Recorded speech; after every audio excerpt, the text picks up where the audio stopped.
नमस्कार विद्यार्थी मित्रांनो. आज आपण समीकरण ही संकल्पना शिकणार आहोत. समीकरण म्हणजे काय असते, समीकरण कसं सोडवायचं असतं, एक चलातील समीकरण असेल, दोन चलातील समीकरणे असतील. ठीक आहे, बघा आता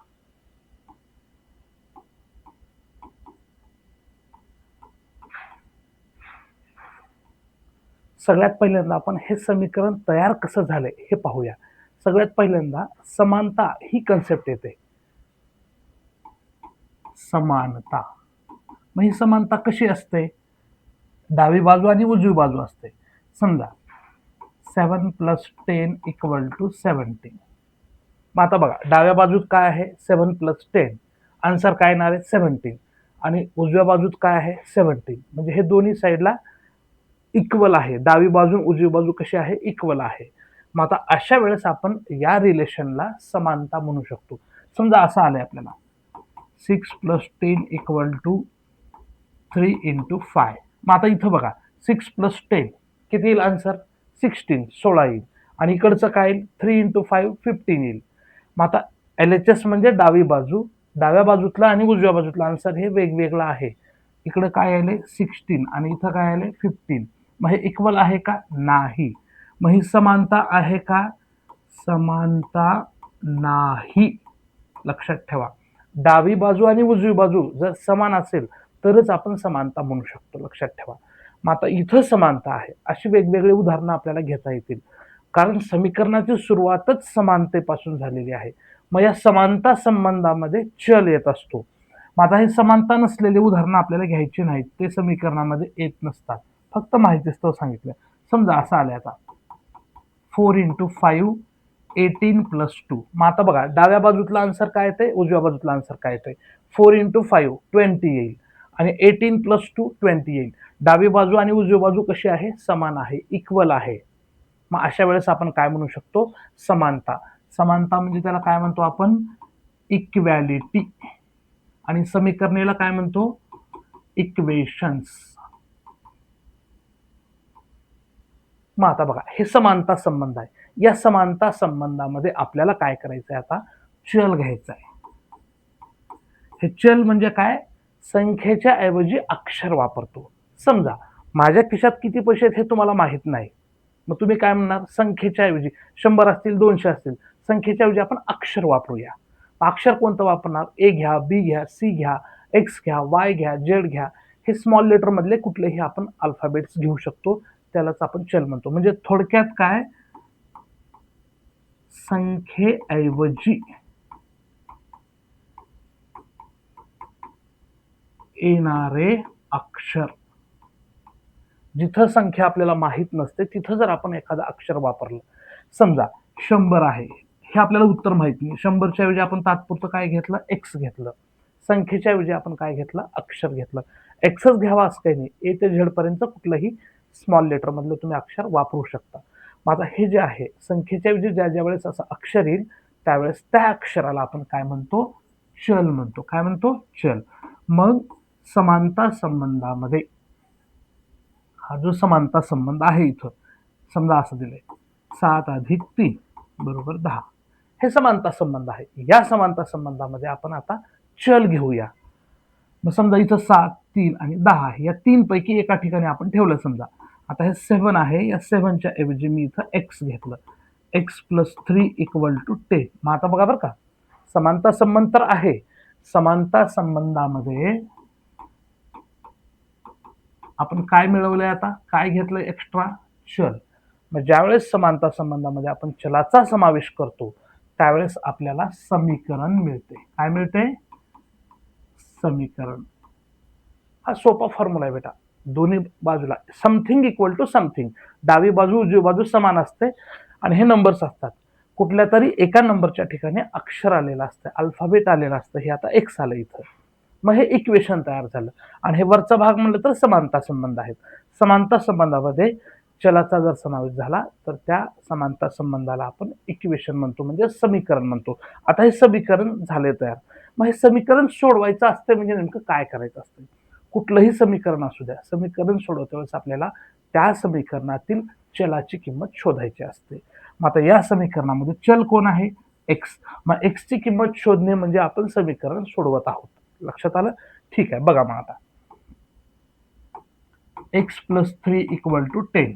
आता हे इक्वेशन आहे आणि हे जे इक्वेशन म्हणजे समीकरण आहे, एका चलातील समीकरण आहे. समीकरण जे असतंय एका चलातलं असतंय, दोन चलातलं असतं, हे टप्प्याटप्प्यानं वाढतंय बेटा. मग सध्या आपण एका चलातलं बघत आहोत. मग आता एकच चल आहे, मग एक चल कधी कधी अनेक वेळा येऊ शकतो, मग ते एक चलातीलच समीकरण झालं. समजा इथं चल वेगवेगळे दोन आले, एक्स आणि वाय, तर ते दोन चलातील समीकरण असते बेटा. एक चल आणि दोन चल हे वेगवेगळे दोन टप्पे आहेत. मग आता इथं बघा, एक्सची किंमत आपल्याला शोधायची आहे. किती मध्ये 3 मिळवल्यानंतर 10 येते. मग आपल्याला कळतंय तोंडी 7 आणि 3 10 येणार आहे, एक्सचं उत्तर 7 येणार आहे. मग आता हे आपल्याला काढायचं आहे. मग काय करायचं अशा वेळेस इथं आता एक्सची किंमत काढते वेळेस एक्सला एकट्याला ठेवायचं त्या डाव्या बाजूमध्ये, इतर जे अंक असतात ते पुढे आपल्याला ट्रान्सफर करावे लागतील. मग आता हे +3 आहे तर पुढे पाठवावं लागेल. x = 10 +3 पुढे गेला तर काय होईल -3. हा, आता एक गोष्ट इथं लक्षात ठेवा, समीकरण सोडवते वेळेस प्लस असेल तर पुढे गेल्यानंतर मायनस होईल, मायनस असेल तर प्लस होईल. मल्टिप्लिकेशन म्हणजे गुणाकार असेल तर भागाकार होईल, भागाकार असेल तर गुणाकार होईल. ह्या चार गोष्टी लक्षात ठेवा. प्लसचं मायनस, मायनसचं प्लस, मल्टिप्लिकेशन म्हणजे गुणाकाराचा भागाकार, भागाकाराचा. आपण चारही प्रकारचे प्रश्न घेऊया म्हणजे तुमच्या कन्सेप्ट सगळ्या क्लिअर होऊन जातील. मग आता इथं बघा +3 होता, पुढे गेल्यानंतर मायनस झाला, x = काय आलं 7, म्हणजे हे तुमचं आन्सर आलं. समीकरण सोडवणे म्हणजे त्या समीकरणातील चलाची किंमत शोधणे. मग x ची किंमत किती आली 7. आता हे प्लसचं होतं, एक मायनसचं घेऊया आपण. a - 10 = 17. मग आता इथं बघा a - 10 = 17 आहे. a ची किंमत आपल्याला शोधायची आहे. हे -10 ला पुढे पाठवा, काय होईल +10. लक्षातच ठेवा तुम्ही, प्लस असेल तर मायनस घ्या, मायनस असेल तर प्लस घ्या, हे पक्क लक्षात ठेवा. मग आता a = काय आलं सांगा बघा 27. संपलं आपलं उत्तर. a ची किंमत भेटली म्हणजे ते समीकरण संपलं. हे खूप सोपं आहे बेटा. समजा असं आलं आहे, हे पहिलं उदाहरण. प्लसचं पण आणखी एक घेऊया. p + 2 = 10. मग आता इथं बघा +2 आहे, पुढे पाठवा, +2 चा काय होईल -2 होईल, म्हणजे p चा आन्सर काय आला 8. संपलं उत्तर. प्लस असेल तर मायनस केलं, मायनस असेल तर प्लस केलं. आपण फक्त संख्या ज्यावेळेस आपण डाव्या बाजूतून उजव्या बाजूत घेऊन जातो त्यावेळेस चिन्ह बदलायला विसरू नका. मग आता हे प्लस आणि मायनसचं झालं. समजा गुणाकारात एखादी संख्या आली. तिसरा प्रश्न 4a = 12. मग आता इथं बघा 4 आणि a मध्ये काही नसते म्हणजे काय असतंय गुणाकार असतो, मल्टिप्लिकेशन असतंय. मग आता हे गुणाकारातलं 4 म्हणजे आपल्याला काय करायचं लक्षात ठेवा, या व्हेरिएबल सोबत म्हणजे या चलासोबत हे 10 मायनस मध्ये आहे, रिलेशन बघा, मायनसचा प्लस झाला, प्लसचा मायनस झाला. आता इथं गुणाकारात आहे बेटा, मग गुणाकारात असेल तर तिकडं आपल्याला काय करावं लागेल भागाकारात पाठवावं लागेल 4 ला. 4 हा a सोबत गुणाकारात आहे. प्लस असेल तर मायनस करा, मायनस असेल तर प्लस करा. आता हे गुणाकारात असल्यामुळे आपण भागाकारात घेत आहोत. मग a = काय येईल बघा आता 4 3 जा 4 त्रिकम 12, म्हणजे a ची किंमत किती आली 3. संपलं उत्तर. एवढं सोपं आहे. आता हे गुणाकारातलं भागाकारात, एखादं आपण भागाकाराचं घेऊया. मग आता इथं कधी कधी काय होतं, समजा 12/4 आलंय, या 12च्या ऐवजी समजा 10 आहे, 10/4. मग फ्रॅक्शन जेवढा कटेल तेवढा कटवा, अपूर्णांक. लक्षात आलं का? कधी कधी भाग जाणार नाही, तसाच अपूर्णांक ठेवला तरी काही अडचण नाही. म्हणजे इथं भाग जाणारी संख्या असेलच असं काही सांगता येत नाही. पुढे बघा आता x/3 = 8. मग आता बघा x सोबत 3 भागाकारात आहे बेटा, डिव्हिजन मध्ये आहे. पुढे कसा जाईल तो मल्टिप्लिकेशन मध्ये म्हणजे गुणाकारात जाईल. भागाकारातलं गुणाकारात, गुणाकारातलं भागाकारात, हे लक्षातच ठेवा. प्लसचं मायनस, मायनसचं प्लस. मग आता काय करता येईल बघा, x = 8 × 3, हे भागाकारात 3 होतं, पुढे गुणाकारात गेलं, म्हणजे x ची किंमत किती आली इथं 24. झालं तुमचं उत्तर. मग आता कधी कधी काय होतंय, हा जो व्हेरिएबल आहे सगळीकडे बघा तुम्ही, डाव्या बाजूला व्हेरिएबल होता, इथं इथं इथं आणि इथं. कधी कधी व्हेरिएबल हे उजव्या बाजूत असतात. तसे 1-2 एक्झाम्पल आपण घेऊया. समजा असं आहे 10 = a + 7.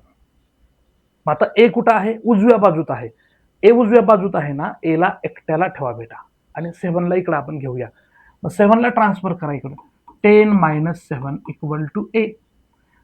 आपल्याला जो व्हेरिएबल मध्ये चल दिलेला आहे तो एकटाच ठेवायचा आहे, कुठल्याही बाजूत असू द्या. मग 7 ला इकडे पाठवा, अधिकचा वजा होईल. आन्सर काय लिहिता आता 10 - 7 3 आलं, a ची व्हॅल्यू 3 आली. बस. आता हे उत्तर बरोबर आले का चूक आहे हे ओळखायचं आहे आपल्याला. तर एच्या ठिकाणी 3 घ्या तुम्ही. 7 + 3 किंवा 3 + 7 10. म्हणजे आपलं उत्तर कसं आहे बरोबर आलेलं आहे. ठीक आहे. समजा आणखी एखादा प्रश्न घेऊया आपण. 100 = 4p. आता 4 आणि p मध्ये मल्टिप्लिकेशन आहे, गुणाकार आहे. मग 4 गुणाकारात आहे तर इकडे भागाकारात घ्या. p ला एकट्याला ठेवा, गुणाकारातला 4 इकडे भागाकारात आला. मग 4 न 100 ला भागाकार करा. p कधी भाग जातो कधी भाग जात नाही. भाग जर जात नसेल तर अपूर्णांक तसाच ठेवावा. जेवढं शक्य आहे तेवढं संक्षिप्त रूप द्या आणि तसंच ठेवा तुम्ही. पॉईंटमध्ये उत्तर काढण्याची आवश्यकता नाही. तर ह्या झाल्या एक चलातील सगळ्या कन्सेप्ट बेटा. खूप सोपा आहे समीकरण. समीकरण म्हणले की खूप अवघड आहे असं वाटतं आपल्याला.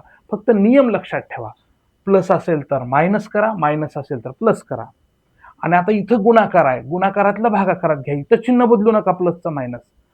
हेच महत्वाचं आहे.